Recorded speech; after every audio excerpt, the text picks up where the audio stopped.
నమస్తే. Online games ఎంతోమంది ప్రాణాలను బలికుంటున్నటువంటి ఒక మాయ అయినటువంటి ఒక గేమ్ అది. సో చాలామంది దీనికి ఇప్పటికే అట్రాక్ట్ అయ్యి అలవాటు పడి చాలామంది డబ్బులు పోగొట్టుకున్నటువంటి కుటుంబాలు ఎన్నో, చాలామంది ప్రాణాలు సైతం కూడా కోల్పోయినటువంటి సంఘటనలు మరెన్నో. దాంట్లో భాగంగానే ఆన్లైన్ గేమ్స్ని అరికట్టాల్సినటువంటి కానిస్టేబుల్స్, పోలీసులు కావచ్చు, మరొకరు ఈరోజు చనిపోవడం జరిగింది. తనకున్నటువంటి రివాల్వర్ తోటి ఆయన కాల్చుకుని అక్కడికక్కడికే మృతి చెందిండు.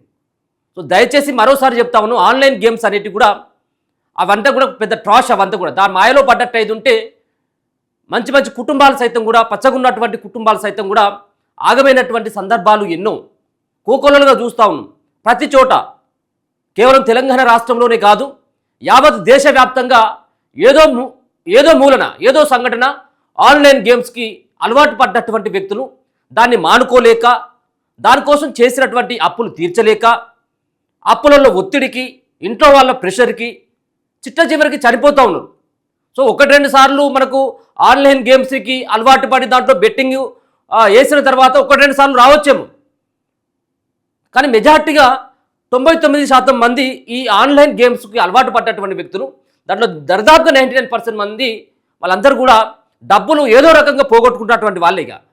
ఇక దానికి అలవాటు పడ్డ తర్వాత మనం ఇంకొక పని చేయలేము, దానికి అలవాటు పడడమే. 24 అవర్స్ దాంట్లోనే మనం మునిగి తేలుతూ ఉంటారు. ఇక వాళ్ళు ఇంకొక పని లేదు, ఇక వాళ్ళకి ఇంకో సోయి ఉండదు, కేవలం దానిపైనే. పైసలు లేనట్టు అయితే ఏ విధమైనటువంటి దొంగతనాలకైనా, ఏ విధమైనటువంటి దోపిడీలకైనా పాల్పడాలి, మర్డర్, అటువంటి సంఘటనలు మనం చూసినాం కదా, చాలా చూసాం. ఇంట్లో ఉన్నటువంటి భార్య పైన ఉన్నటువంటి పుస్తల తాళ్ళు సైతం కూడా కుదవపెట్టి అమ్మినటువంటి సందర్భాలు ఎన్నో ఉన్నాయి. తల్లిదండ్రులు సంపాదించినటువంటి డబ్బులు, కూడబెట్టినటువంటి పైసలు కూడా దొంగిలించి ఆన్లైన్ బెట్టింగ్లు పాల్పడ్డటువంటి వ్యక్తులను కూడా చూసినాం. పేరెంట్స్ యొక్క వాళ్ళ అకౌంట్లో, వాళ్ళ ఖాతాలో ఉన్నటువంటి పైసలను సైతం కూడా తస్కరించి మరెన్నో బిట్లు పెట్టినటువంటి సందర్భాలు చూసినాం. సో ఈరోజు జరిగినటువంటి సంఘటన, సంగారెడ్డి ప్రాంతంలో ఉన్నటువంటి 2024 బ్యాచ్కు చెందినటువంటి సందీప్ కుమార్ అన్నటువంటి ఒక కానిస్టేబుల్ ఆయన చనిపోవడం జరిగింది. ఎందుకు చనిపోయిందో అంటే బెట్టింగ్ యాప్స్ అంటే ఎంతో ఫ్యూచర్ ఉంది. దాదాపుగా 24-25 సంవత్సరాలు ఉంటాయి కావచ్చు. 24-25 సంవత్సరాలు ఉన్నటువంటి ఒక కానిస్టేబుల్ ఆయనే అప్పులు తీర్చలేక, వాళ్ళు ఎవరైతే బంధువులు కావచ్చు, స్నేహితులు కావచ్చు, ఇచ్చినటువంటి అప్పులు తీర్చమంటే ఇంకా సిగ్గుతో చచ్చిపోయింది. సో ఒకసారి ఆ వార్త కనబడతా ఉంది, మీకు చదివి వినిపించేటువంటి ప్రయత్నం చేద్దాం. ఇగో, ఆన్లైన్ గేమ్స్కు కానిస్టేబుల్ బలి, రివాల్వర్తో కాల్చుకొని ఆత్మహత్య. ఆన్లైన్ గేమ్స్ను అరికట్టాల్సినటువంటి కానిస్టేబుల్ తానే ఈ వ్యసనం బారిన పడ్డాడు. లక్షల్లో ఆడి నష్టపోయాడు, అప్పుల ఊబిలో కూరుకుపోయాడు. వాటిని తీర్చలేక, అప్పులిచ్చిన వాళ్ళ ఒత్తిడి తట్టుకోలేక చావే దిక్కనుకున్నాడు. రివాల్వర్తో కాల్చుకొని బలవన్మరణానికి పాల్పడ్డాడు. సంగారెడ్డిలో సోమవారం సాయంత్రం, అంటే నిన్న సాయంత్రం జరిగింది ఘటన. మండల కేంద్రమైనటువంటి కల్హేర్కు చెందినటువంటి కొఠారి సందీప్ కుమార్, ఆయనకు ఎంత ఉంటాయి, కేవలం 25 సంవత్సరాలే, యువకుడు. 25 సంవత్సరాలు అంటే మనం అర్థం చేసుకోవచ్చు. సంగారెడ్డి ఈ అంతా కూడా బారిన పడేటిది, ఈ యొక్క ఆన్లైన్ గేమ్స్లో బారిన పడేటువంటి వ్యక్తులంతా కూడా సేమ్ ఏజ్డ్, దాదాపుగా 20 నుంచి ఒక 35 సంవత్సరాలు అంటే ఒక యువకులే ఎక్కువగా దీనికి అట్రాక్ట్ అవుతూ ఉన్నారు. దాంట్లో భాగంగానే సందీప్ కుమార్కి ఎంత 25 సంవత్సరాలే.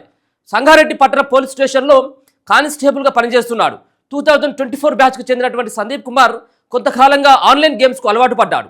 బంధువులు, స్నేహితుల వద్ద లక్షల్లో అప్పులు చేశాడు. బాకీ తీర్చమని తీవ్ర ఒత్తిడి రావడంతో భరించలేక పట్టణ శివారులోని మహబూబ్ సాగర్ చెరువు కట్టపై రివాల్వర్తో కాల్చుకొని ఆత్మహత్యకు పాల్పడ్డారు.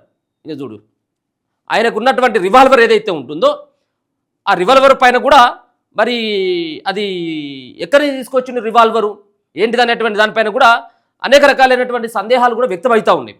సో ఏదైతే ఆ బాకీ తీర్చమని చెప్పేసి బంధువుల నుంచి, స్నేహితుల నుంచి ఎప్పుడైతే ఒత్తిడి అవుతూ ఉన్నదో, పెట్టినటువంటి పైసలన్నీ కూడా ఆన్లైన్ గేమ్స్లో అవన్నీ అటే అయిపోయినాయో, ఇక తీర్చలేని అనుకున్నాడో, లేకపోయినట్టయితే ఇజ్జత్ పోయింది అనుకున్నాడో ఏమో, మొత్తానికైతే మాత్రం ఆ యొక్క ఒత్తిడిని భరించలేక ఆ నగర శివారులో ఉన్నటువంటి చెరువు కట్ట మీదకి పోయి ఆ రివాల్వర్తో కాల్చుకొని అమ్మ, చెల్లి నన్ను క్షమించండి అని చెప్పేసి ఒక మెసేజ్ కూడా పంపినట. మా అమ్మను చెల్లిని ఎవరు ఏమీ అనకండి, నేను ఉన్నన్ని రోజులు వాళ్ళకు నరకం చూపించా, ఇంకా ఉంటే వాళ్ళు బాధపడుతూనే ఉంటారు. సారీ అమ్మ, చెల్లి అంటూ సందీప్ కుమార్ వాట్సాప్లో సూసైడ్ నోట్ రాశాడు. కాగా అతను ఆత్మహత్యకు ఉపయోగించిన రివాల్వర్ ఎక్కడిదనేది ప్రశ్నార్థకంగా మారింది. బ్యారక్ స్టోర్ నుంచి తెచ్చాడా, ఉన్నతాధికారులకు అప్పగించినదా అని సందేహాలు వ్యక్తమవుతున్నాయి. సరే ఓకే, అమ్మ చెల్లి నన్ను క్షమించమని చెప్పేసి ఒక మంచి మెసేజే పెట్టినావు. ఇప్పుడు ఒకవేళ కనుక ఆన్లైన్ గేమ్ కనుక ఇప్పటికైనా నువ్వు కానిస్టేబుల్ ఉద్యోగం చేస్తూ ఉన్నావు, నువ్వు కొంత లేట్ అవ్వవచ్చు, ఇంకో 4-5 సంవత్సరాల వరకు అప్పు తిరగవచ్చు.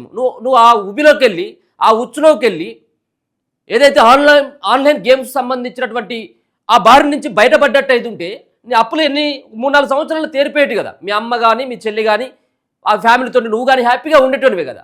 సో సూసైడ్ చేసుకునేటువంటి స్థితిలోకి ఎందుకు వెళ్ళినట్టు అంటే ఇక మళ్ళీ ఒకవేళ బతికున్నప్పుడు కూడా నేను ఇక ఆన్లైన్ అంటే ఒక వ్యక్తి ఆన్లైన్ గేమ్కి అలవాటు పడ్డ తర్వాత అక్కడి నుంచి మనం బయటకు వచ్చడం చాలా కష్టమే.